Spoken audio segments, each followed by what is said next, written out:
Entrepreneurship and Startup for third semester BBA, Bangalore City University.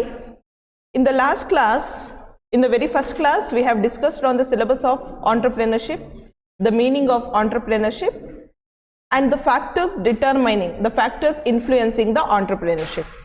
After that, we have learned the meaning of an entrepreneur, the key features of an entrepreneur, and examples from India, the top entrepreneurs from India.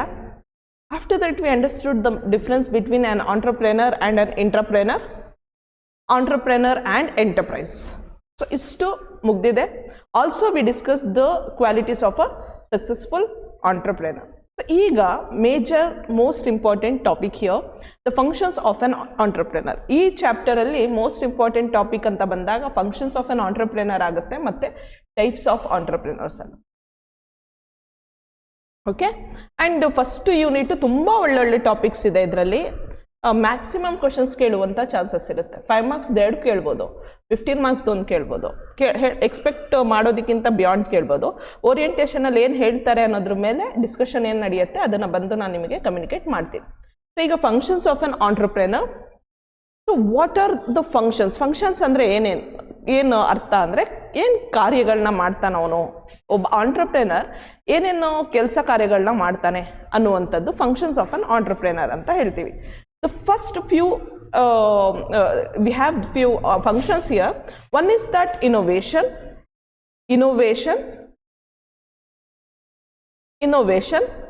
you know that the qualities of an entrepreneur, the other things when we have learned the characteristics of an entrepreneur, everything. So we know that entrepreneur andrene obba vyakti yaru innovate madadikke sadhya. Innovation, something which is all not existing in the market, ಏನು ಮಾರ್ಕೆಟಲ್ಲಿ ಇಲ್ವೋ ಅದನ್ನು ಹೊಸದಾಗಿ ತರಬೇಕು ಅಂಥ mindset ಇರುವಂಥ ವ್ಯಕ್ತಿ ಅಂಥ ಇನೋವೇಷನ್ ಮಾಡ್ತಾನೆ ಅವನು ಆಂಟ್ರಪ್ರೆನರ್ ಅನ್ನುವಂಥನು. Next risk taking, organisation building, perceiving market opportunities and management. ಈಗ ಎಷ್ಟಿದೆ ಇಲ್ಲಿ 5 ಪಾಯಿಂಟ್ಸ್ ಇದೆ ಅಲ್ವಾ, ಒಂದೊಂದು ಪಾಯಿಂಟನ್ನು ಕೂಡ ನಾವು ಕ್ಲೀನಾಗಿ ಅರ್ಥ ಮಾಡಿಕೊಂಡು ಡಿಸ್ಕಸ್ ಮಾಡ್ತಾ ಹೋಗೋಣ. So first one is that innovation.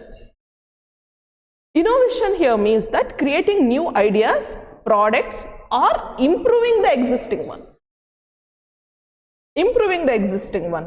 Okay, ಈಗ ಕೋಲ್ಗೇಟ್ ಅವರು ನಿಮ್ಮ ಟೂತ್ ಪೇಸ್ಟ್ ಅಲ್ಲಿ ಉಪ್ಪಿದೆಯಾ ನಿಂಬೆ ಹಣ್ಣಿದೆಯಾ ಅಂತ ಬಂದ್ರೆ ಅರ್ಥ they are trying to improvise the existing product. Correct. ಈಗ ಲೈಫ್ ಇನ್ಶೂರೆನ್ಸ್ ಕಾರ್ಪೊರೇಷನ್ ಆಫ್ ಅಂತ ಅವರನ್ನ ತಗೊಳ್ಳೋಣ, LIC ಕಂಪನಿ ಅಂತ ಎಕ್ಸಾಂಪಲ್ ತಗೊಂಡಾಗ LIC ಕಂಪನಿ is a oldest insurance company of our India. ಓಕೆನಾ. ಬಟ್ ಏನಾಗ್ತಾ ಇತ್ತು ಅಂದರೆ ಒನ್ ಪಾಯಿಂಟ್ ಆಫ್ ಟೈಮಲ್ಲಿ ಯಾವಾಗ ಪ್ರೈವೇಟೈಸೇಷನ್ ಆಯಿತು, ನೀವು ಅಬ್ಸರ್ವ್ ಮಾಡಿರ್ತೀರಾ ಸ್ಟಾರ್ ಇನ್ಶೂರೆನ್ಸು ಆ ರೀತಿ ಡಿಫ್ರೆಂಟು, ಬಜಾಜ್ ಅವ್ರದ್ದು, ಆಮೇಲೆ ಈಗ ಬೇರೆ ಬೇರೆ ನೀವು ನೋಡ್ತೀರಾ HDFC, ICICI ಎಲ್ಲ ಬ್ಯಾಂಕ್ಗಳು ಕೂಡ ಇನ್ಶೂರೆನ್ಸನ್ನು ಮಾರೋದಕ್ಕೆ ಸ್ಟಾರ್ಟ್ ಮಾಡಿದ್ದಾರೆ. ಸೊ ಈ ರೀತಿ ಇನ್ಶೂರೆನ್ಸ್ಗಳನ್ನು ಬ್ಯಾಂಕ್ಗಳು ಮಾರೋದಕ್ಕೆ ಸ್ಟಾರ್ಟ್ ಮಾಡಿದ್ರು, ಬೇರೆ ಫೈನಾನ್ಷಿಯಲ್ ಇನ್ಸ್ಟಿಟ್ಯೂಷನ್ಸು ಮಾರೋದಕ್ಕೆ ಸ್ಟಾರ್ಟ್ ಮಾಡಿದಾಗ ಈಗ LIC ಕಂಪನಿಯಿಂದ ಇನ್ಶೂರೆನ್ಸ್ಗಳನ್ನು ಪರ್ಚೇಸ್ ಮಾಡುವಂಥವ್ರು ಎಷ್ಟು ಜನ ಆಗ್ತಾ ಇದ್ರು. Though it is a most trusted organization, LIC company ಆಯ್ತಾ. ಸೊ ಏನು ಮಾಡ್ತು LIC ಕಂಪನಿ ಅಂದರೆ ಸೋಲಿಲ್ಲ. ಅದು company they came up with the new ideas, new policies with new features so that it can retain the customer, existing ಕಸ್ಟಮರ್ಸ್ನ retain ಮಾಡ್ಬೋದು, ಜೊತೆಗೆ ಹೊಸ ಕಸ್ಟಮರ್ಸ್ನು ಕೂಡ ಅಟ್ರಾಕ್ಟ್ ಮಾಡ್ಬೋದು ಅಂತ. ಈಗ ಯಾವುದಾದ್ರೂ ನೀವು ಪ್ರೈವೇಟ್ ಕಂಪನಿನಲ್ಲಿ ಕೆಲಸ ಮಾಡ್ತಾ ಇದ್ರೆ ಆ ಪ್ರೈವೇಟ್ ಕಂಪನಿಯವರು ಮ್ಯಾಕ್ಸಿಮಮ್ ನಿಮಗೆ ಇನ್ಶೂರೆನ್ಸ್ ಕೊಡೋದೇ ಪ್ರೈವೇಟ್ ಇದರಿಂದ, ಪ್ರೈವೇಟ್ ಕಂಪನಿಯಿಂದಾನೆ. ಲೈಕ್ ಈಗ ನೀವು ಯಾವುದಾದ್ರೂ ಒಂದು TCS ಕಂಪನಿನಲ್ಲಿ ಕೆಲಸ ಮಾಡ್ತಾ ಇದ್ದೀರಾ ಅಂತ ಅಂದ್ಕೊಳ್ಳೋಣ, ಅವ್ರು ನಿಮಗೆ ಯಾವುದೋ HDFC ಆಫರ್ ಮಾಡ್ತಾ ಇರೋವಂಥ ಇನ್ಶೂರೆನ್ಸು, ಆ ರೀತಿ ಪ್ರೈವೇಟ್ ಆರ್ಗನೈಸೇಷನ್ ಆಫರ್ ಮಾಡ್ತಾ ಇರೋವಂಥ ಇನ್ಶೂರೆನ್ಸ್ ಕೊಡುತ್ತೆ. ಆದರೆ ನೀವು ಪರ್ಸ್ನಲಿ ಇನ್ಶೂರೆನ್ಸ್ ಪರ್ಚೇಸ್ ಮಾಡೋಕ್ಕೆ ಹೋದಾಗ ಯಾವ ಕಂಪನಿ ಪ್ರಿಫರ್ ಮಾಡ್ತೀರಾ ಅಂದರೆ ಮ್ಯಾಕ್ಸಿಮಮ್ LIC ಪ್ರಿಫರ್ ಮಾಡ್ತಾರೆ, life insurance corporation of India. ಯಾಕೆ ಅಂದರೆ that is a most trusted insurance company ಅಂತ. Why it has not stopped anywhere, ಯಾಕೆ ಆ ಕಂಪನಿ ಎಲ್ಲೂ ನಿಂತಿಲ್ಲ ಅಂದರೆ it has always been a innovative company. So ಈಗ ನೀನು ಆಂಟ್ರಪ್ರೆನರ್ ಆಗಿ ನೀನು ಯಾವತ್ತೂ ಮಾರ್ಕೆಟಲ್ಲಿ ಸಸ್ಟೈನ್ ಆಗಬೇಕು, ಎಕ್ಸಿಸ್ಟ್ ಆಗಿರಬೇಕು ಅಂದರೆ ಅವಾಗ ಒಂದು ನೀನು ಹೊಸ ಐಡಿಯಾನ ಕ್ರಿಯೇಟ್ ಮಾಡಬೇಕು, ಹೊಸ ಪ್ರಾಡಕ್ಟ್ಸ್ನ ಕ್ರಿಯೇಟ್ ಮಾಡಬೇಕು, ಆರ್ ಇರುವಂಥ ಪ್ರಾಡಕ್ಟ್ಸನ್ನ ಇಂಪ್ರೂವೈಸೇಷನ್ ಮಾಡಬೇಕು. Example, launching a new mobile app or a eco friendly product. Okay, next risk taking. ನಿಮಗೆ ಗೊತ್ತಿದೆ, the definition of an entrepreneur itself says that someone who starts his own business taking a risk for a profit ಅಂತ. Correct ಅಲ್ವಾ? So risk taking is a unique function of a entrepreneur. Characteristics ಅನ್ಬೋದು, function ಅನ್ಬೋದು. ಅವ್ನು risk ತಗೊಳ್ಬೇಕು. Starting a business involves risk. ನೀನು business start ಮಾಡ್ತೀಯ ಅಂದ್ರೇ risk ಇರುತ್ತಲ್ಲ. ಆಂಟರ್ಪ್ರಿನರ್ಸ್ ಟೇಕ್ ದಟ್ ಚಾನ್ಸ್ ತಗೊಳ್ತಾನ ಅವನು. ಚಾನ್ಸ್ ತಗೊಳ್ಳೋದಾದ್ರೆ ನಾನು ಸೋಲ್ತೀನೋ ಗೆಲ್ತೀನೋ ಅದನ್ನ ಟ್ರೈ ಮಾಡ್ತೀನಿ ಅಂತ. Example, investing money without knowing if the business will succeed. Business succeed ಆಗುತ್ತೋ ಆಗಲ್ವೋ ಗೊತ್ತಿಲ್ಲ, ಆದರೆ ನಾನು ಇನ್ವೆಸ್ಟ್ಮೆಂಟ್ ಮಾಡ್ತಾ ಇದ್ದೀನಿ ಅಂತ ಮಾಡ್ತಾನಲ್ವಾ. That is the function of a entrepreneur, risk taking. Next, organisation building. Organisation building means bringing the resources together ಅಂತ. ಒಂದು ಬಿಸ್ನೆಸ್ ಸ್ಟಾರ್ಟ್ ಮಾಡಬೇಕು ಅಂದರೆ ನಮಗೆಲ್ಲ ರೀತಿಯಾದಂಥ ರಿಸೋರ್ಸಸ್ನ ಅವಶ್ಯಕತೆ ಇದೆ. ಕರೆಕ್ಟ್ ಅಲ್ವಾ? So bringing together the people, money, machines, materials to start the business. All those things he has to arrange, organize. That is what we call it as a organization building. Example, hiring staff and arranging resources to run a company. ಎಲ್ಲ ಬೇಕಲ್ವಾ? ಹಣನೂ ಹೊಂದಿಸ್ಬೇಕು. ಬ್ಯಾಂಕಿಂದ loan ತಗೊಳ್ತೀಯೋ ಅಥವಾ ನೀನೇ investment ಮಾಡಿ start ಮಾಡ್ತೀಯೋ ಪಾರ್ಟ್ನರ್ಶಿಪ್ಪಲ್ಲಿ, ಹೇಗಾದರೂ ಮಾಡು. ಹಣ ಹೊಂದಿಸ್ಬೇಕು, ಮಷಿನ್ಸ್ ತರಬೇಕು, ಮೆಟೀರಿಯಲ್ಸ್ ತರಬೇಕು, ಹ್ಯೂಮನ್ ರಿಸೋರ್ಸ್ನ ತರಬೇಕು, ಎಲ್ಲ ಅರೇಂಜ್ಮೆಂಟ್ ಮಾಡುವಂಥ ಕೆಲಸ ಅವಂದಾಗಿರುತ್ತೆ. ಅದಕ್ಕೆ that is also one of the function of an entrepreneur. Next, perceiving market opportunities. So perceiving market opportunities ಅಂದರೆ finding gaps or needs in the market and turning them into a business ideas. ಏನೋ ಒಂದು gap, ಏನೋ ಒಂದು ಅವಶ್ಯಕತೆ ಇದೆ, ಇದನ್ನು ಈ ರೀತಿ ನಾನು ಯಾವುದೋ ಒಂದು ಪ್ರಾಡಕ್ಟ್ನ ಲಾಂಚ್ ಮಾಡಿದ್ರೆ ಚೆನ್ನಾಗಿರುತ್ತೆ ಅಂತ ಯೋಚನೆ ಮಾಡ್ತಾನಲ್ಲ, ಅದು ದಟ್ ಈಸ್ ಮೇಕಿಂಗ್ ಮಾರ್ಕೆಟ್ ಆಪರ್ಚುನಿಟೀಸ್ನ ಯೂಸ್ ಮಾಡ್ಕೊಳ್ಳುವಂಥದ್ದು ಅಂತ ಪರ್ಸೀವಿಂಗ್ ಮಾರ್ಕೆಟ್ ಆಪರ್ಚುನಿಟೀಸ್ ಅಂತ ಕರಿತೀವಿ. Example, noticing a demand for home delivery and starting a food delivery service. Correct, ನಾನು ಎಕ್ಸಾಂಪಲ್ ಕೊಟ್ಟಿದ್ದೆ ನಿಮಗೆ. ಝೊಮ್ಯಾಟೊ, ಈಗ ಝೆಪ್ಟೋ, ಬ್ಲಿಂಕಿಟ್ ಇವರೆಲ್ಲ ಏನು ಮಾಡಿದ್ರು, there is an opportunity for quick delivery ಅಂತ ಝೆಪ್ಟೋ, ಬ್ಲಿಂಕಿಟ್ ಅವರೆಲ್ಲ ಏನು ಮಾಡಿದ್ರು, ಕ್ವಿಕ್ ಡೆಲಿವರಿ ಸರ್ವಿಸಸ್ನ ಸ್ಟಾರ್ಟ್ ಮಾಡಿದ್ದಾರೆ. ಅದನ್ನು ಕ್ವಿಕ್ ಕಾಮರ್ಸ್ ಅಂತ ಕರಿತೀವಿ ನಾವು. ಆನ್ಲೈನ್ ಕಾಮರ್ಸ್ ಸ್ಟಾರ್ಟ್ ಮಾಡಿದ್ರು ಫ್ಲಿಪ್ಕಾರ್ಟ್, ಅಮೆಝಾನ್ ಅವರೆಲ್ಲ. There is a opportunity there ಅಂತ. ಫುಡ್ ಡೆಲಿವರಿ ಸ್ಟಾರ್ಟ್ ಮಾಡಿದ್ರು ಬೆಂಗಳೂರಲ್ಲಿ. ಆಮೇಲೆ ಯೂಬರ್, ಓಲಾ ಎಲ್ಲ. ಆಮೇಲೆ ಈಗ ನೋಡಿ, Namma Yatri is one of the another best example. Namma Yatri ಯಾಕೆ ಸ್ಟಾರ್ಟ್ ಮಾಡಿದ್ರೆ ಹೇಳಿ? ಯಾಕೆ ಅಂದರೆ ಆಟೋ ಡ್ರೈವರ್ಸಿಗೆ ಓಲಾ ಯೂಬರಲ್ಲಿ ಕನೆಕ್ಟ್ ಮಾಡಿಕೊಂಡ್ರೆ ಅವ್ರು ಕಮಿಷನ್ ತಗೊಳ್ತಾ ಇದ್ರು ಜಾಸ್ತಿ. ಅದರಿಂದ ಇವರಿಗೇನು ಪ್ರಾಫಿಟ್ ಆಗ್ತಾ ಇರಲಿಲ್ಲ ಆಟೋ ಡ್ರೈವರ್ಸಿಗೆ. Though they are working hard morning to evening, they are not receiving sufficient money ಅಂತ. ಓಕೆ, ದಟ್ಸ್ ವೈ ಅವ್ರು ಏನು ಮಾಡಿದ್ರು ಅಂದರೆ ಎಲ್ಲ ಆಟೋ ಡ್ರೈವರ್ಸು ಸೇರಿಕೊಂಡು ಬೆಂಗಳೂರಲ್ಲಿ ನಮ್ಮ ಯಾತ್ರಿ ಅಂತ ಸ್ಟಾರ್ಟ್ ಮಾಡಿಕೊಂಡ್ರು. ನಮ್ಮ ಯಾತ್ರಿ ಅಪ್ಲಿಕೇಶನ್. ಈಗ ನಮ್ಮ ಯಾತ್ರಿನಲ್ಲಿ ಅದನ್ನೇ ನಾವು ಪರ್ಸೀವಿಂಗ್ ಮಾರ್ಕೆಟ್ ಆಪರ್ಚುನಿಟೀಸ್ ಅಂತ ಹೇಳುವಂಥದ್ದು. ಈಗ ನಮ್ಮ ಯಾತ್ರಿನಲ್ಲೂ same to same application like Ola Uber ಥರನೇ ಆಟೋ ಬುಕ್ ಮಾಡಬೇಕು ಅಂದರೆ. ಓಕೆ, ಬಟ್ ಏನಾಗುತ್ತಂದರೆ ಈಗ ನಾವು ಎಷ್ಟು ದುಡ್ಡು ಕೊಡ್ತೀವೋ ಅದರಲ್ಲಿ ಮ್ಯಾಕ್ಸಿಮಮ್ ದುಡ್ಡು ಆಟೋ ಡ್ರೈವರಿಗೆ ಹೋಗುತ್ತೆ. ಫಾರ್ ಎಕ್ಸಾಂಪಲ್, ಈಗ ನಾನು 60 ರೂಪೀಸ್ ಪೇ ಮಾಡಿದ್ರೆ ಅದರಲ್ಲಿ 50 ರೂಪೀಸ್ ಆಟೋ ಡ್ರೈವರಿಗೆ ಹೋಗುತ್ತೆ. ಅದೇ ಅವರು ಓಲಾ ಯೂಬರಿಗೆ ಕನೆಕ್ಟ್ ಆಗಿದ್ದಾಗ ಅದರಲ್ಲಿ ಕಡಿಮೆ ದುಡ್ಡು 50% ಅಷ್ಟು ಹೋಗ್ತಾ ಇತ್ತು, ಏನೋ ಆ ರೀತಿ ಏನೋ ಪ್ರಾಬ್ಲಮ್ ಇಶ್ಯೂ ಫೇಸ್ ಮಾಡ್ತಾ ಇದ್ರು ಅವರು. That is one of the market opportunities. ಮತ್ತು ಈಗ ನೀವು ಇನ್ನೊಂದು ನೋಡ್ತಿರಲ್ಲ, 2 ವೀಲರ್ ಅವ್ರು ಬಂದು ಪಿಕಪ್ ಮಾಡ್ಕೊಂಡು ಹೋಗ್ತಾರಲ್ಲ, ಯಾವುದದು company? Rapido. That is understanding that ಎಲ್ಲರೂ ಈಗ ಆಟೋ ಪಿಕ್ ಮಾಡ್ಕೊಂಡು ನಾವು ಹೋಗಬೇಕು ಅಂದರೆ ಅದರಲ್ಲಿ I have to pay something more. ಅದೇ ರ್ಯಾಪಿಡೋನಲ್ಲಿ this is less. If I am only one person I can book a Rapido. ಅಲ್ಲಿ ಏನು ಮಾಡ್ತಾನೆ, ಒಬ್ಬ ಡ್ರೈವರ್ ಬರ್ತಾನೆ, ಹೆಲ್ಮೆಟ್ ತೊಗೊಂಡು ಬರ್ತಾನೆ, ನಾನು ಆರಾಮಾಗಿ ಕೂತ್ಕೊಳ್ಬೋದು. He will drop me wherever I want. Simple. Correct ಅಲ್ವಾ? ಸೊ ನೋಡಿ, ಅದನ್ನೇ ಹೇಳೋವಂಥದ್ದು ಪರ್ಸೀವಿಂಗ್ ಮಾರ್ಕೆಟ್ ಆಪರ್ಚುನಿಟೀಸ್ ಅಂತ. ಎಲ್ಲಿ ಚಾನ್ಸ್ ಸಿಗುತ್ತೋ ಆಪರ್ಚುನಿಟಿನ ಫೈಂಡ್ ಮಾಡಿಕೊಂಡು ಅಲ್ಲಿ ಬಿಸ್ನೆಸ್ನ ಸ್ಟಾರ್ಟ್ ಮಾಡಬೇಕು. That is the another function of an entrepreneur. Next, management. Management ಅಂದರೆ ನಿಮಗೆ ಗೊತ್ತಿದೆ, the meaning of management itself is like planning, organizing, directing, controlling, staffing, right? All those things he has to do in the business. all the activities of planning, directing ಅಂದರೆ leadership, controlling, staffing, ಎಷ್ಟು ಜನ ಎಂಪ್ಲಾಯೀಸ್ನ hire ಮಾಡಬೇಕು, ಎಲ್ಲ ಪ್ರತಿಯೊಂದನ್ನು ಮಾಡುವಂಥ ಕೆಲಸ ಅವನು ಆಂಟ್ರಪ್ರೆನರ್ ಆಗಿ ಮಾಡಬೇಕಾಗತ್ತೆ. ಆಮೇಲೆ like examples, managing sales, employees, finances to keep the business run smoothly. So is this to make sure that business is existing in the market and it is running smoothly and company is making a profit, it's important that he should take care of all these activities. That is what we call it as a function of an entrepreneur. 5 functions done. So now we need to understand the pros of being an entrepreneur and the consequences of being an entrepreneur. Pros and cons andre ಏನು, advantages and disadvantages of being an entrepreneur ಅಂತ. ಈಗ ನಾವು ಪ್ರತಿ ಸಲ ಮಾತಾಡುವಾಗ discuss ಮಾಡುವಾಗ ಹೇಳ್ತೀವಿ, entrepreneur ಆಗೋದು ಏನು ಈಸಿ ಅಲ್ಲ, it's a difficult task. Okay, it's a difficult task. We all dream of becoming an entrepreneur, but there are lot of challenges of being an entrepreneur. So we need to understand what are the advantages, pros of being an entrepreneur first. First is that you can be independent. Correct? If you are an employee of some organization, you cannot be independent. Correct alva? Next, okay, cursor idea. Independent. You are your own boss and make your own decisions. Correct ಅಲ್ವಾ? ನೀವು ಆಂಟ್ರಪ್ರೆನರ್ ಆಗಿದ್ರೆ ನೀವು ನಿಮಗೆ boss, ನಿಮ್ಮ ಡಿಸಿಷನ್ನ ನೀವು ತಗೊಳ್ಬೋದು. Next, unlimited income potential. ಇಷ್ಟು ಫಿಕ್ಸ್ಡ್ ಸ್ಯಾಲ್ರಿ, ಫಿಕ್ಸ್ಡ್ ಇನ್ಕಮ್ ಅಂತ ಇರಲ್ಲ. Correct? No fixed salary. Earning depends on the business success. ನಿನ್ನ ಬಿಸ್ನೆಸ್ ತುಂಬ ಚೆನ್ನಾಗಿ ರನ್ ಆಗ್ತಾ ಇದೆ ಅಂದರೆ ನೀನು ಚೆನ್ನಾಗಿ ಅರ್ನ್ ಮಾಡ್ತೀಯ. Correct? That is advantage.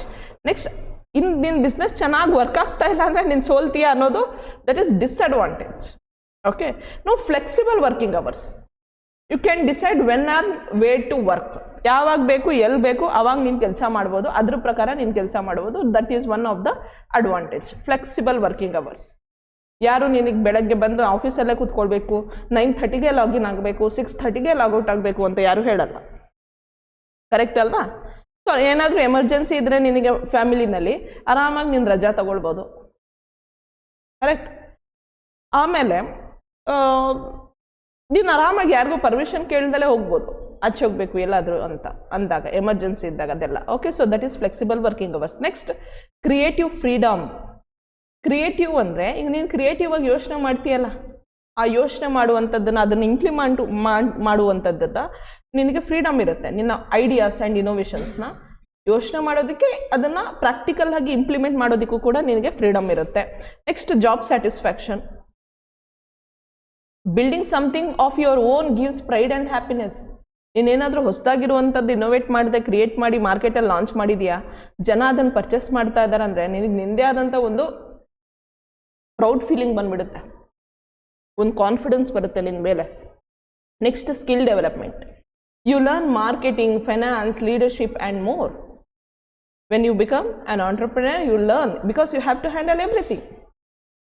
Okay, though you see, if you are going with a partnership business ಆದರೆ you may go with few people who are skillful.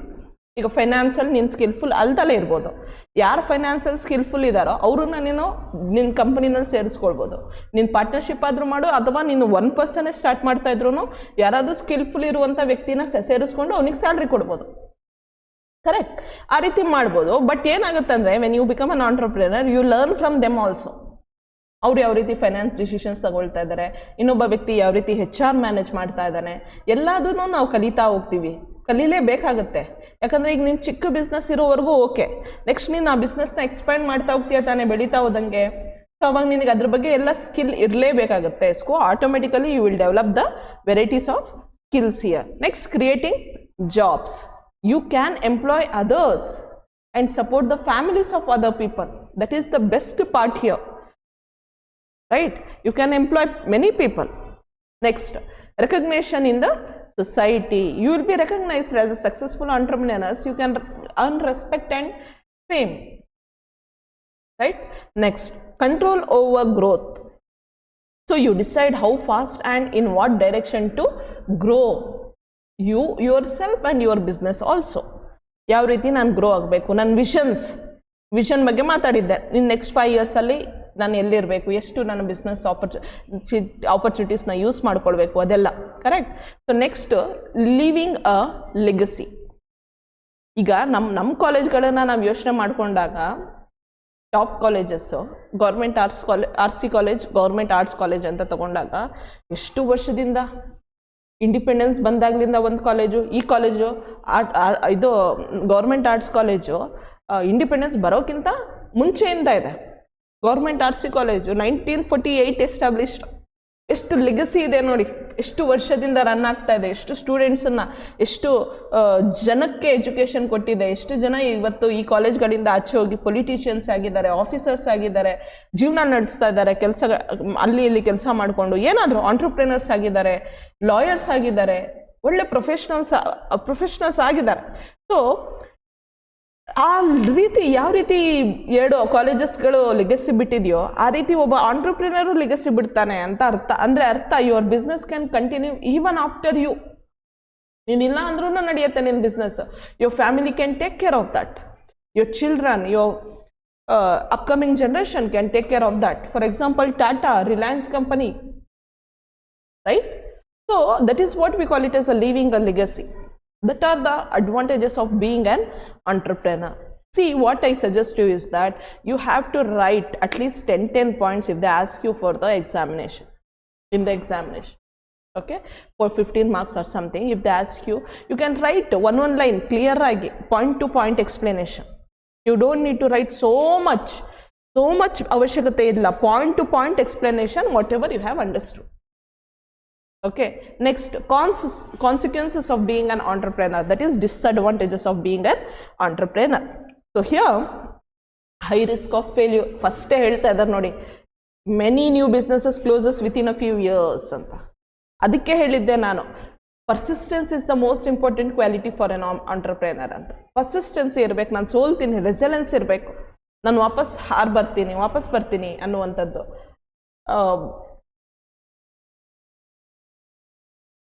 Persistence ಅಂದರೆ ನಾನು ಏನು ಕೆಲಸ ಮಾಡ್ತಾ ಇದ್ದೀನೋ ಅದನ್ನು ಕನ್ಸಿಸ್ಟೆಂಟಾಗಿ ಕೆಲಸ ಮಾಡ್ಕೊಂಡು ಹೋಗ್ತೀನಿ ಅನ್ನುವಂಥದ್ದನ್ನು ಪರ್ಸಿಸ್ಟೆನ್ಸಿ ಅಂತೀವಿ.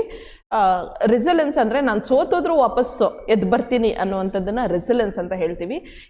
ಅಂತಹ ಕ್ವಾಲಿಟೀಸ್ ಇರಬೇಕಾಗುತ್ತೆ ಆಂಟ್ರಪ್ರೆನರಲ್ಲಿ. ಇಲ್ದಲೇ ಇದ್ದರೆ ಏನಾಗುತ್ತಂದರೆ ಮೋಸ್ಟ್ ಆಫ್ ದ ಬಿಸ್ನೆಸ್ಸಸ್ಸು ಕೆಲವು ವರ್ಷಗಳಲ್ಲೇ ಕ್ಲೋಸ್ ಆಗಿಬಿಡುತ್ತೆ. ಅದರಿಂದ ಏನೋ ನೀನು ಇನ್ವೆಸ್ಟ್ ಮಾಡಿದಂಥದ್ದು, ನೀನು ಆರ್ಗನೈಸ್ ಮಾಡಿದ್ದು, ನಿನ್ನ ಎಫರ್ಟು, ಟೈಮು ಎಲ್ಲ ಝೀರೋ ಆಗುತ್ತೆ. ಕರೆಕ್ಟ್? ಮತ್ತೆ ಬಿಗಿನಿಂಗಿಂದ ನೀನು ಸ್ಟಾರ್ಟ್ ಮಾಡಬೇಕಾಗುತ್ತೆ, ಸ್ಟಾರ್ಟ್ ಫ್ರಮ್ ದ ಸ್ಕ್ರ್ಯಾಚ್ ಅಂತ. Next, financial burden. You may invest your own money or take loans on interest, right? ಈಗ ನೀನು ಬಡ್ಡಿಗೆ ಏನಾದರೂ ದುಡ್ಡು ತೊಗೊಂಡು ಬಿಸ್ನೆಸ್ ಸ್ಟಾರ್ಟ್ ಮಾಡಬೇಕಾಗುತ್ತೆ, ಯಾರು ಫ್ರೀ ಆಗಂತ ಕೊಡಲ್ಲ. ಅಥವಾ ಈವನ್ ನಾನು ನನ್ನ ಅಪ್ಪ ಅಮ್ಮನ ಹತ್ರ ದುಡ್ಡಿಸ್ಕೊಂಡು ಮಾಡ್ತೀನಿ ಅಂದ್ರೂ ಅವರು ಕಷ್ಟಪಟ್ಟೆ ದುಡ್ದಿರೋ ದುಡ್ಡು ತಾನೆ, ಯಾರಿಗೂ ಇಲ್ಲಿ ಫ್ರೀಯಾಗಿ ದುಡ್ಡು ಬಂದಿಲ್ಲ, ಮರದಲ್ಲಿ ಅಂತ ಬೆಳೆಸ್ತಾ ಇಲ್ಲ. ಸೊ ಎಲ್ಲ ದುಡ್ಡು ಇಲ್ಲಿ ಕಷ್ಟಪಟ್ಟು ದುಡ್ದಿರುವಂಥ ದುಡ್ಡನ್ನ ನಾವು ತೊಗೊಂಡೋಗಿ ಒಂದು ಬಿಸ್ನೆಸ್ಸಲ್ಲಿ ಹಾಕಿದಾಗ ಆ ಬಿಸ್ನೆಸ್ ಸರಿಯಾಗಿ ನಡೆದಿಲ್ಲ ಅಂದರೆ ಇನ್ ಕೇಸು ಫೈನಾನ್ಷಿಯಲ್ ಬರ್ಡನ್ ತುಂಬ ಆಗುತ್ತೆ. ಆಮೇಲೆ ನೀನೇ ಅರೇಂಜ್ ಮಾಡಬೇಕಲ್ಲ ನಿನ್ನ ಬಿಸ್ನೆಸ್ ಆದರೆ, ಅದೊಂದು ಫೈನಾನ್ಷಿಯಲ್ ಬರ್ಡನೇ. ಅರೇಂಜ್ ಮಾಡೋದು ಹಣ ಬರ್ಡನೇ, ಕಷ್ಟ. Next, irregular income, no guaranteed monthly salary. ನೀನು ಪ್ರಾಫಿಟ್ ಮಾಡಿದ್ರೆ, ನಿನ್ನ ಬಿಸ್ನೆಸ್ ಚೆನ್ನಾಗಿ ರನ್ ಆದರೆ ಒಳ್ಳೆ ರಿಟರ್ನ್ ಬರುತ್ತೆ, ಒಳ್ಳೆ ಪ್ರಾಫಿಟ್ ಬರುತ್ತೆ, ದಟ್ ಈಸ್ ಅಡ್ವಾಂಟೇಜ್. ಬಟ್ ಒಂದು ರೆಗ್ಯುಲರ್ ಮಂತ್ಲಿ ಸ್ಯಾಲ್ರಿ ಅಂತ ಏನು ಗ್ಯಾರಂಟಿ ಇಲ್ವಲ್ಲ, ಕರೆಕ್ಟ್ ಅಲ್ವಾ? ನೆಕ್ಸ್ಟು, ವರ್ಕ್ ಲೈಫ್ ಇಂಬ್ಯಾಲೆನ್ಸ್ ಆಗ್ಬೋದು. ಈಗ ನಾನು ಹೇಳಿದೆ ಆಗಲೇ ಅಡ್ವಾಂಟೇಜಸ್ಸಲ್ಲಿ ಫ್ಲೆಕ್ಸಿಬಲ್ ವರ್ಕಿಂಗ್ ಅವರ್ಸ್ ಅಂತ ಅಲ್ವಾ? ನೀನು ಯಾವಾಗ ಬೇಕೋ ಎಲ್ಲಿಂದ ಬೇಕಾದರೂ ಕೆಲಸ ಮಾಡ್ಬೋದು ಅನ್ನೋದು ಒಂದು ಅಡ್ವಾಂಟೇಜ್, ಆಯಿತಾ? ಒಂದು ಡಿಸ್ಅಡ್ವಾಂಟೇಜ್ ಏನು ಹೇಳಿ, ನಾವು ನೀವುಗಳೆಲ್ಲ ವೀಡಿಯೋಸ್ ಮಾಡ್ಕೊಂಡು ಬಂದಾಗ ಅದರಲ್ಲಿ ಕೇಳಿದ್ರಲ್ಲ ಕ್ವೆಶನ್ಸ್, ಸ್ಟೂಡೆಂಟ್ಸ್ ನೀವೆಲ್ಲ, ಅವ್ರಿಗೆಲ್ಲ ಆಂಟ್ರಪ್ರಿನರ್ಸಿಗೆ ಅವ್ರು ಏನು ಹೇಳಿದ್ರು ಅಂದರೆ, ತುಂಬ ಬೆಳಗ್ಗೆನೇ ಎದ್ದು ಕೆಲಸ ಮಾಡ್ತೀವಿ, ರಾತ್ರಿವರೆಗೂ ಕೆಲಸ ಮಾಡ್ತೀವಿ ಅಂತ.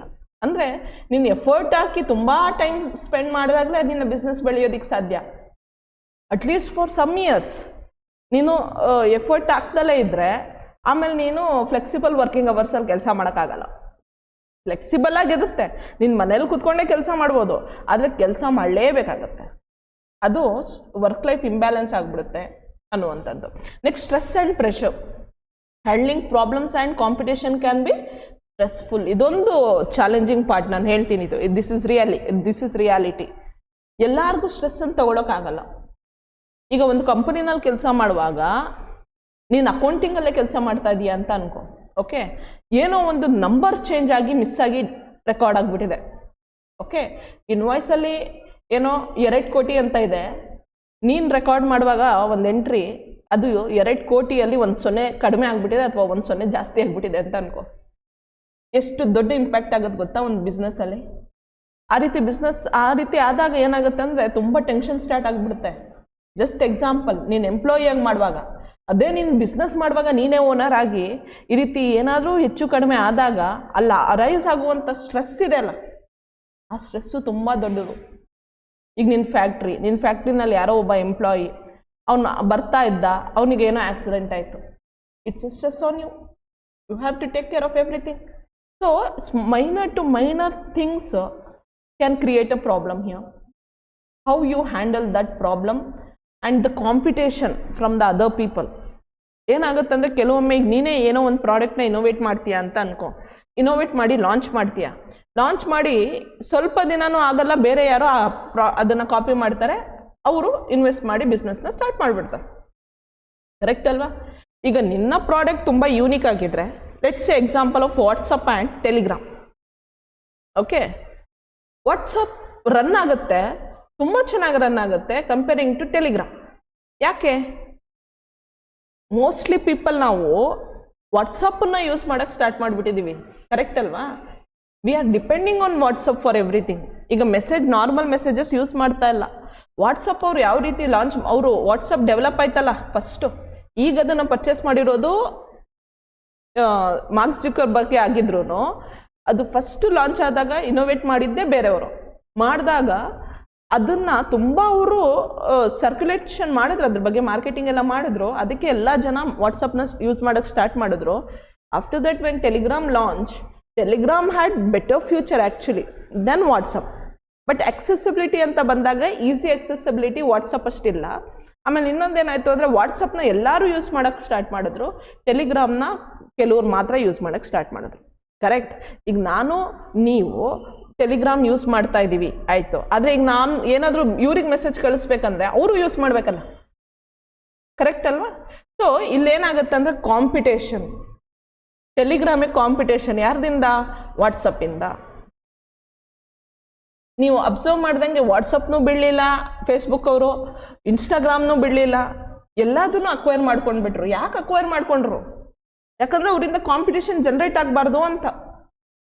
ಈಗೆಲ್ಲರೂ ಫೇಸ್ಬುಕ್ಕು, ನಮ್ಮ ಕಾಲದಲ್ಲಿ ನಾವು ನಿಮ್ಮ ವಯಸ್ಸಲ್ಲಿ ಇದ್ದಾಗ ನಾವು ಯೂಸ್ ಮಾಡ್ತಾ ಇದ್ದಿದ್ದೆ ಫೇಸ್ಬುಕ್ಕು. ಓಕೆ, ಆವಾಗ ಮೆಸೆಂಜರ್ ಅಂತ ಏನಿರಲಿಲ್ಲ, ಫೇಸ್ಬುಕ್ಕಲ್ಲೇ ಮೆಸೇಜ್ ಮಾಡ್ಬೋದಾಗಿತ್ತು, ಅದರಲ್ಲಿ ಮೆಸೇಜ್ ಮಾಡ್ತಾ ಇದ್ವಿ ಅಷ್ಟೇ, ಇಂಟರ್ನೆಟ್ ಯೂಸ್ ಮಾಡ್ಕೊಂಡು ಮಾಡುವಂಥದ್ದಾದರೆ. ಇಲ್ಲಾಂದರೆ ನಾರ್ಮಲ್ ಮೆಸೇಜೇ, ಓಕೆನಾ? ಅದು ಬಿಟ್ಟು ಅದಾದಮೇಲೆ ವಾಟ್ಸಪ್ ಎಲ್ಲ ಬಂದಮೇಲೆ ಈಗ ಏನಾಗಿದೆ ಅಂದರೆ ಜನ ಫೇಸ್ಬುಕ್ ಯೂಸ್ ಮಾಡೋದು ಕಡಿಮೆ ಮಾಡಿದ್ದಾರೆ. ಇನ್ಸ್ಟಾಗ್ರಾಮ್ ಬಂದಮೇಲೆ ವಾಟ್ಸಪ್ಪನ್ನು ಕಡಿಮೆ ಯೂಸ್, ಅಂದರೆ ವಾಟ್ಸಪ್ನ ಮೆಸೇಜಿಂಗು ಅಫಿಷಿಯಲ್ ಅದು ಇದು ಡಾಕ್ಯುಮೆಂಟ್ಸ್ ಶೇರ್ ಮಾಡೋದಕ್ಕೆ ಮಾಡ್ತಾರೆ, ಓಕೆ. ಇನ್ಸ್ಟಾಗ್ರಾಮಲ್ಲಿ ಮ್ಯಾಕ್ಸಿಮಮ್ ಟೈಮ್ ಸ್ಪೆಂಡ್ ಮಾಡ್ತಾರೆ. ಅಂಥ ಟೈಮಲ್ಲಿ ಈಗ ಫೇಸ್ಬುಕ್ ಎಲ್ಲೋ ಒಂದು ಕಡೆ ಲಾಸ್ಟಲ್ಲಿ ಬಿದ್ದುಬಿಡೋದಕ್ಕಿಂತ ಲಾಸ್ ಮಾಡ್ಕೊಳ್ಳೋದ್ರಿಂದ it is better to acquire those company ಅಂತ ಫೇಸ್ಬುಕ್ ಅಕ್ವೈರ್ ಮಾಡ್ಕೊಳ್ತು. ಇಲ್ಲ ಅಂದರೆ stress, correct, loss. That is how stress and ಪ್ರೆಷರನ್ನು ಫೇಸ್ ಮಾಡಬೇಕಾಗುತ್ತೆ. ನೆಕ್ಸ್ಟ್ ಅನ್ಸರ್ಟೈನ್ ಫ್ಯೂಚರಲ್ಲಿ ಏನು ಬೇಕಾದರೂ ಆಗ್ಬೋದು. ಈಗ ಕೋವಿಡ್ ಬರುತ್ತೆ ಅಂತ ಎಷ್ಟು ಬಿಸ್ನೆಸ್ಗಳಿಗೆ ಗೊತ್ತಿರಲ್ಲ, ಕರೆಕ್ಟ್. ಸೊ ಇದ್ದಕ್ಕಿದ್ದಂಗೆ ಕೋವಿಡ್ ಬಂದ ತಕ್ಷಣ ಸಣ್ಣ ಪುಟ್ಟ ಎಲ್ಲ ಬಿಸ್ನೆಸ್ಗಳು ಕ್ಲೋಸ್ ಆಗುವಂಥ ಪರಿಸ್ಥಿತಿ ಬಂತು. ಕರೆಕ್ಟ್ ಅಲ್ವಾ? ಅಷ್ಟೇ ಯಾಕೆ, ಈಗ ರೀಸೆಂಟ್ಲಿ ಟ್ರಂಪ್ ಏನದು ಟ್ಯಾಕ್ಸ್ ಹಾಕಿದಾಗ ಚೈನಾ ಮೇಲೆ,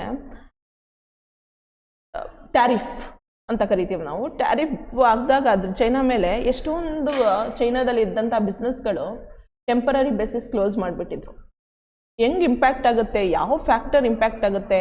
ಇಂಟರ್ನಲ್ ಫ್ಯಾಕ್ಟರೇ ಇಂಪ್ಯಾಕ್ಟ್ ಆಗಬೇಕಂತೇನಿಲ್ಲ, ಎಕ್ಸ್ಟರ್ನಲ್ ಫ್ಯಾಕ್ಟರ್ ಇಂಪ್ಯಾಕ್ಟ್ ಆಗಿಬಿಡುತ್ತೆ. ನಾವು ಎಕ್ಸ್ಪೆಕ್ಟೇ ಮಾಡಿರಲೇ ಇರುವಂಥದ್ದು ಆಗಿಬಿಡ್ಬೋದು. ದಟ್ ಈಸ್ ಅನ್ಸರ್ಟೈನ್ ಫ್ಯೂಚರ್ ಅಂತ ಹೇಳ್ತೀವಿ. Market changes, success is not guaranteed ಅಂತ. Next, legal and tax issues. You must deal with government rules and regulations also. That's why you need to have a knowledge of company law. Corporate taxation.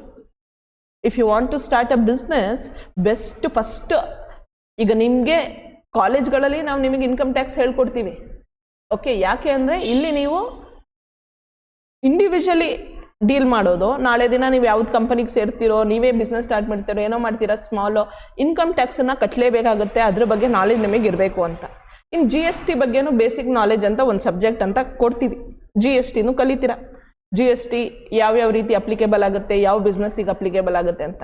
But purely ನೀವು ಒಂದು ಬಿಸ್ನೆಸ್ಸನ್ನು completely start ಮಾಡ್ತಾ ಇದ್ದೀರಾ ಅಂದರೆ ನಿಮಗೆ company corporate taxation ಬಗ್ಗೆ knowledge ಇರಬೇಕಾಗುತ್ತೆ.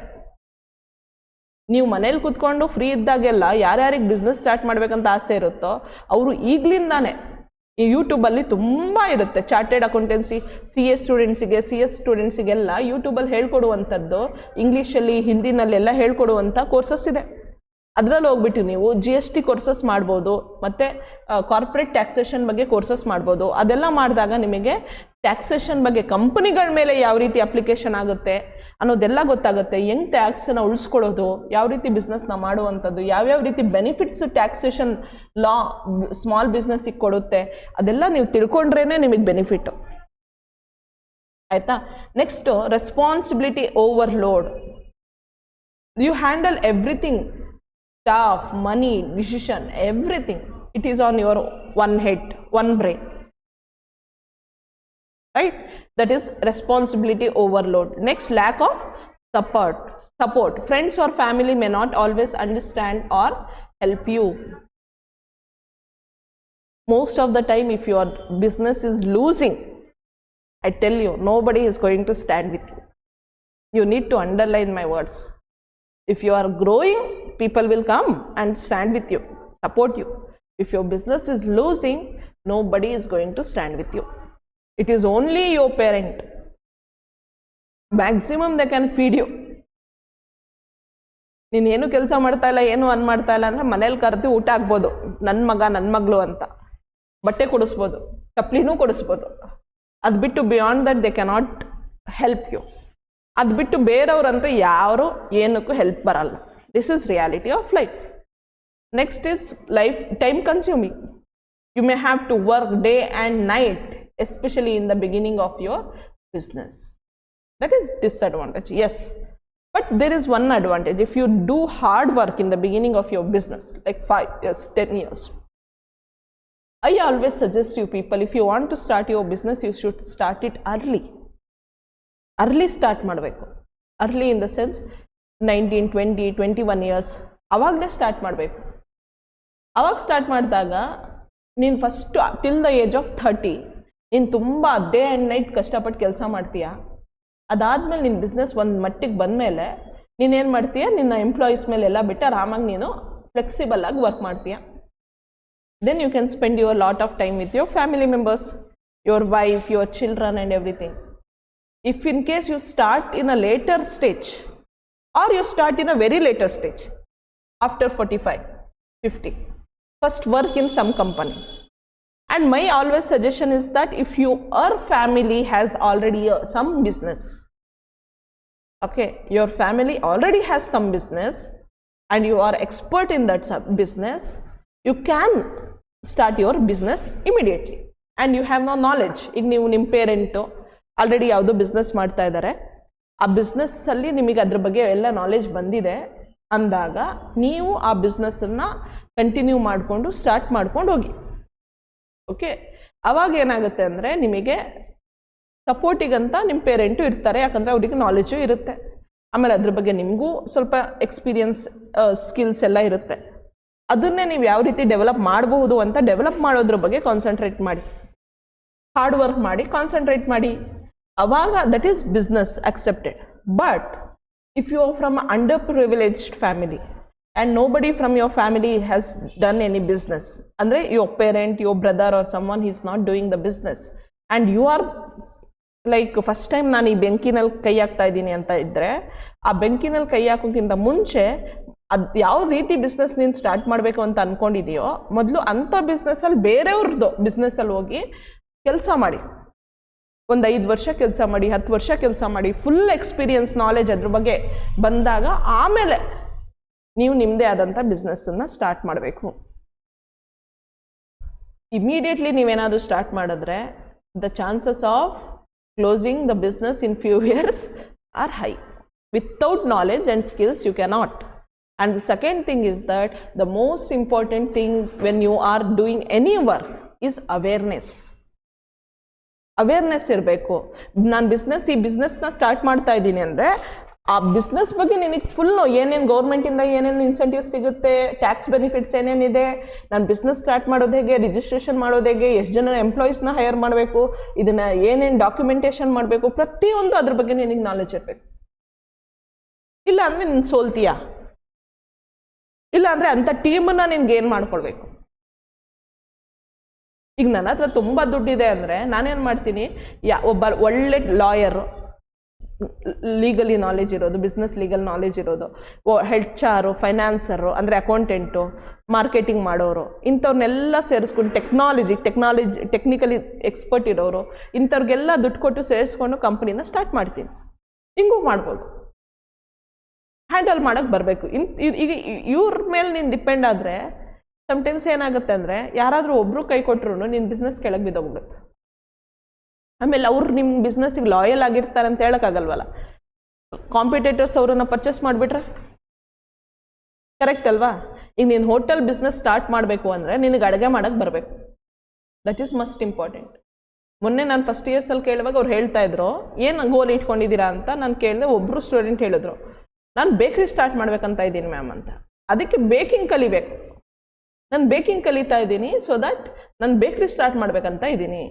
So ಅದು exact right goal if you want to be an entrepreneur. ನೀನು ಟೀಚಿಂಗ್ ಇನ್ಸ್ಟಿಟ್ಯೂಟ್ ಸ್ಟಾರ್ಟ್ ಮಾಡೋಕ್ಕೆ ಹೋಗ್ತಾ ಇದೆಯಾ ಅಂದರೆ ನಿನಗೆ ಟೀಚ್ ಮಾಡೋಕ್ಕೆ ಬರಬೇಕು. ಆಯಿತಾ? ಆ ರೀತಿ ನೀನೇನು ಏನು ಬಿಸ್ನೆಸ್ ಸ್ಟಾರ್ಟ್ ಮಾಡೋಕ್ಕೆ ಹೋಗ್ತೀಯೋ ಅದ್ರ ಬಗ್ಗೆ ನಿನಗೆ full knowledge, skills, abilities, awareness ಇರಬೇಕು. ಇಲ್ಲ ಅಂದರೆ ನಿನ್ನ ಬಿಸ್ನೆಸ್ಸು ಫ್ಯೂ ಇಯರ್ಸಲ್ಲೇ ಸೋತೋಗ್ಬಿಡುತ್ತೆ. So this are about the advantages and disadvantages of being an ಆಂಟ್ರಪ್ರೆನರ್.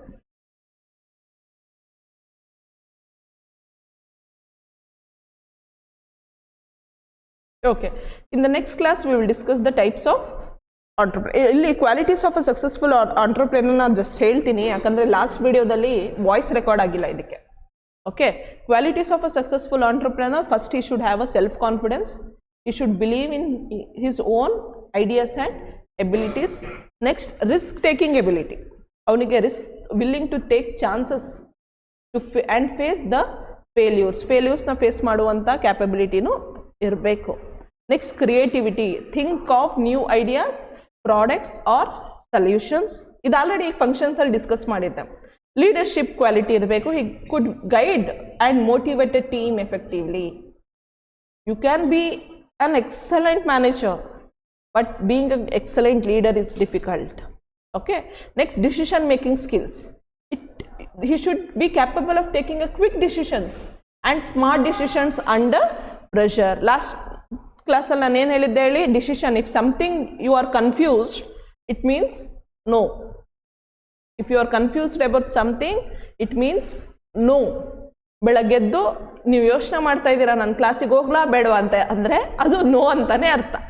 ನಿಮಗೆ ನಿಜವಾಗ್ಲೂ ಮನಸ್ಸಿದ್ರೆ ಎದ್ದು ಬಂದ್ಬಿಡ್ತೀರಾ. ಕರೆಕ್ಟ್. ಸೊ ಆ ರೀತಿ ಕ್ವಿಕ್ ಡಿಸಿಷನ್ ಮೇಕಿಂಗ್ ಸ್ಕಿಲ್ಸ್ ಇರಬೇಕು. Next, hard work and dedication. Work with full energy and focus to reach the goals. Next, visionary thinking. You should have a clear long term goals. ಇವತ್ತು ನಾನು ಏನಿದ್ದೀನಿ, ಏನು ಮಾಡ್ತಾ ಇದ್ದೀನಿ, ಇನ್ನು 5 ವರ್ಷದಲ್ಲಿ ಏನು ಮಾಡಬೇಕು, 10 ವರ್ಷದಲ್ಲಿ ಏನು ಮಾಡಬೇಕು, 15 ವರ್ಷದಲ್ಲಿ ಏನು ಮಾಡಬೇಕು, ಅದ್ರ ಬಗ್ಗೆ ಕ್ಲಾರಿಟಿ ಇರಬೇಕು. ಕ್ಲಾರಿಟಿ ಇಲ್ದಲೇ ಇರೋ ಗೋಲ್ಸು ನಾವು ಅಚೀವ್ ಮಾಡಲ್ಲ. ಸೊ ಗೋಲ್ಸಲ್ಲಿ ಕ್ಲಾರಿಟಿ ಇರಬೇಕು. Next, adaptability. Adjust to changes in the market. ಸಿಚುವೇಶನಲ್ಲಿ ಚೇಂಜ್ ಆಗ್ಬೋದು. Technology or trends. ಏನೇ ಟೆಕ್ನಾಲಜಿ ಟ್ರೆಂಡ್ಸ್ ಏನೇನು ಬರ್ತಾ ಇದ್ರು ಅದ್ರ ಪ್ರಕಾರ ನಾವು ಅಡಾಪ್ಟ್ ಆಗ್ತಾ ಇರಬೇಕು. ಓಕೆ, ಅಡಾಪ್ಟ್ ಅಲ್ಲ. ಅಡಾಪ್ಟ್ ಅಂದರೆ ಮಗುನ ಅಡಾಪ್ಟ್ ಮಾಡ್ಕೊಳ್ಳೋದು. ADAPT ಅಡಾಪ್ಟ್ ಅಂದರೆ ನಾವು ಅಡ್ಜಸ್ಟ್ ಆಗುವಂಥದ್ದು ಅಂತ. Okay, next, communication skills. Should be capable of explaining the ideas clearly and build good relations with the people, with the employees, with the suppliers, with the other people, everyone who is associated with the company. stakeholders of the company. Next, persistence. Never gives up even after facing failure or challenges.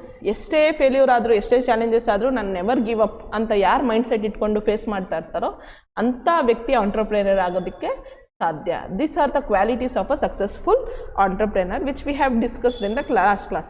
In next class, I'll be discussing on the types of entrepreneurs, and after that, in the other class, we will be discussing on the roles of entrepreneur in the economic development. ಅಷ್ಟೇ ಇರೋದು.